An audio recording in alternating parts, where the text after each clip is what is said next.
কোনো রকম ঝামেলা ছাড়াই বাড়িতে থাকা মাত্র দুটি উপকরণ দিয়ে একদম দোকানের মতো পারফেক্ট মতিচুর লাড্ডু বানিয়ে দেখাবো।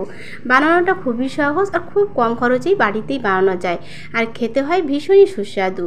সামনেই রাখি পূর্ণিমার দিন কিন্তু আপনারাও বাড়িতে ঝটপট বানিয়ে নিতে পারবেন এই মতিচুর লাড্ডু। এতটাই টেস্টি হয়, একবার বানালে বারবার কিন্তু বানাতে ইচ্ছে করবে। নমস্কার বন্ধুরা, আমি সুনিতা। আজ আপনাদের দেখাবো খুব সহজভাবে মতিচুর লাড্ডু বানিয়ে, একদম দোকানের মতো। আর একবার বানানোটা দেখলে কিন্তু আপনারাও বাড়িতে ঝটপট বানিয়ে নিতে পারবেন। বিশেষ করে সামনে রাখি পূর্ণিমা, আর এই রাখি পূর্ণিমার দিন আপনারাও বানিয়ে নিতে পারবেন এই মতিচুর লাড্ডু। ভিডিওটি প্রথম থেকে দেখুন বন্ধুরা, আশা করছি ভালো লাগবে। তাহলে চলুন দেখে নিই। আমি এখানে প্রথমে একটা বড় বাটি নিয়েছি, এখানে দেব 300 গ্রাম বেসন, আর দেবো খুব সামান্য পরিমাণে নুন। মিষ্টিতে কিন্তু খুব সামান্য পরিমাণে নুন দিতে হয়, আর নুনটা দিলে কিন্তু স্বাদটা আরও বেশি ভালো আসে। অনেকেই মিষ্টিতে আবার নুন পছন্দ করেন না, যারা নুন পছন্দ করেন না তারা নাও দিতে পারেন। এরপরে অল্প অল্প জল দিয়ে একটা ব্যাটার তৈরি করে নেব। একসঙ্গে খুব বেশি জল দেব না, এতে কিন্তু হালকা হয়ে যেতে পারে। অল্প অল্প জল দিয়ে একটা ঘন ব্যাটার তৈরি করব।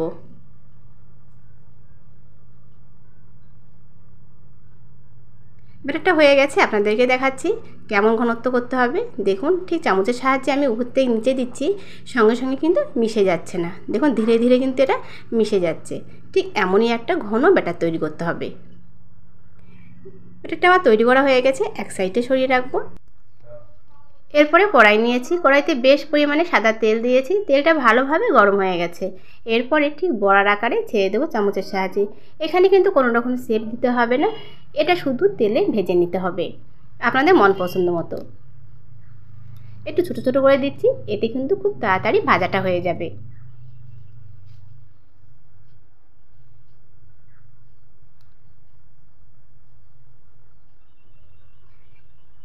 এগুলোকে এক পিঠ হয়ে গেছে, আর এগুলোকে ভাজতে গেলে কিন্তু একদম মিডিয়াম আঁচে রেখে ভাজতে হবে। প্রায় 2 মিনিট পরে এগুলোকে উল্টিয়ে নেব। একই রকমভাবে উল্টে পাল্টে এগুলোকে ভেজে নিতে হবে।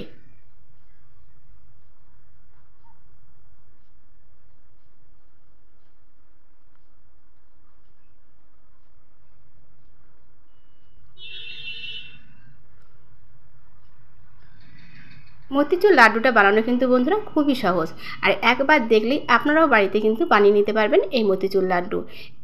কেউ দেখে বুঝতেও পারবে না যেটা দোকান থেকে কেনা না। এতটাই দেখতেও যেমন সুন্দর হয়, আর খেতেও কিন্তু ঠিক ততটাই সুস্বাদু হয়। এগুলো আমার ভাজা হয়ে গেছে, একটা ঝাঁঝরির সাহায্যে নামিয়ে নেব। আর আমি এখানে একই রকমভাবে কিন্তু সবটাই ভেজে নিয়েছি। প্রথমে এগুলোকে ঠান্ডা করে নিতে হবে।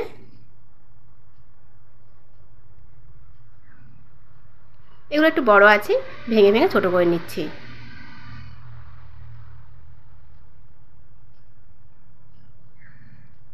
এরপরে এটাকে মিক্সিতে দিয়ে হাফ মিহি করে নেব। এটাকে কিন্তু একদম মিহি করলে হবে না, অল্প দানা দানা রেখেই কিন্তু এটাকে মিহি করতে হবে।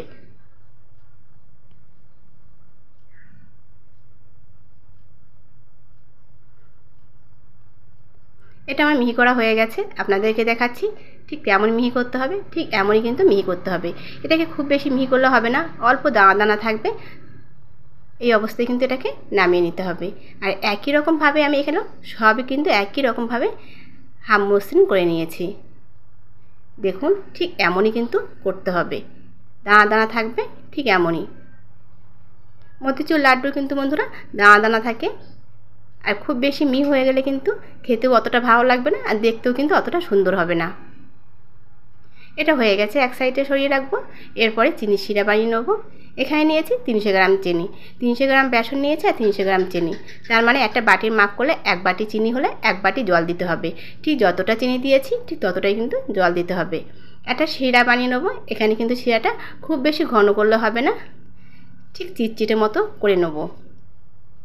আর এখানে বলকও এসে গেছে। বলক আসার ঠিক 1 মিনিট কিন্তু আবারও জাল দিয়ে নিয়েছি। হালকা ঘন হয়েছে, সেটা দেখেও কিন্তু পাওয়া যাচ্ছে। ঠিক এই পর্যায়ে আমি এখানে দিয়ে দেবো ভেজে রাখা বেসনের গুঁড়ো।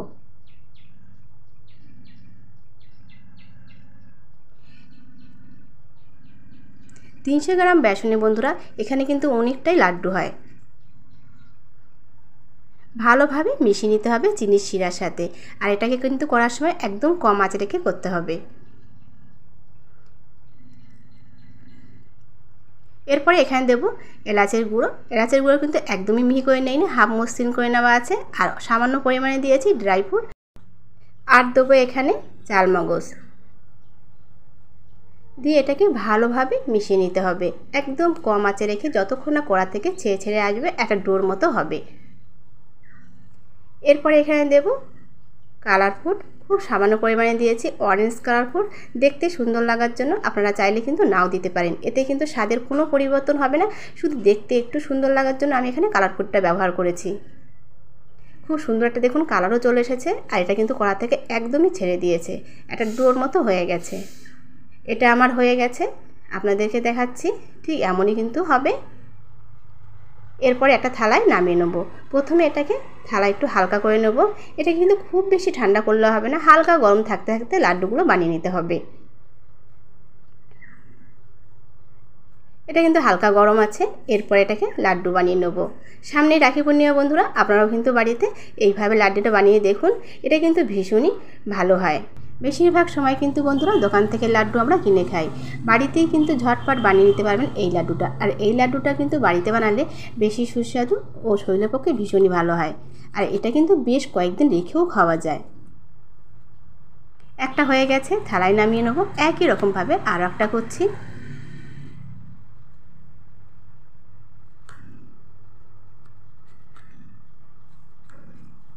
আমাদের বাড়িতেও রাখি পূর্ণিমা পালন হবে। আমার দুই মেয়ে কিন্তু ওরা রাখি বাঁধাবাঁধি করে, ওদের ভাই নেই, তাই বলে কি রাখি পূর্ণিমা হবে না?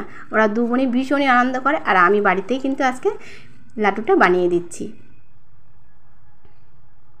একই রকমভাবে কিন্তু এখানে সবগুলো লাড্ডুই বানিয়ে নিয়েছি। দেখুন কতটা সুন্দর হয়েছে। কেউ কি দেখে বলবে এটা দোকানের না, বাড়িতে বানানো লাড্ডু? দেখুন কতটা সুন্দর, লাড্ডুগুলো দেখতে যতটাই সুন্দর হয়েছে বন্ধুরা, খেতেও কিন্তু ঠিক ততটাই সুস্বাদু হয়েছে। আপনারাও ঠিক একবার এইভাবে বানিয়ে দেখুন বন্ধুরা, খুব কম সময়ের মধ্যে বাড়ির সবাই কিন্তু খুবই পছন্দ করবে। যেসব বন্ধুরা এখন আমার চ্যানেলটায় সাবস্ক্রাইব করেনি, প্লিজ প্লিজ প্লিজ বন্ধুরা আমার চ্যানেলটায় সাবস্ক্রাইব করার জন্য অনুরোধ রইল। লাইক আর শেয়ার করতে একদমই ভুলবেন না। একটা ভেঙে দেখাচ্ছি আপনাদেরকে, দেখুন দেখুন কতটা সুন্দর হয়েছে, একদম দানা দানা ভাব আছে, একদম দোকানেরই মতো।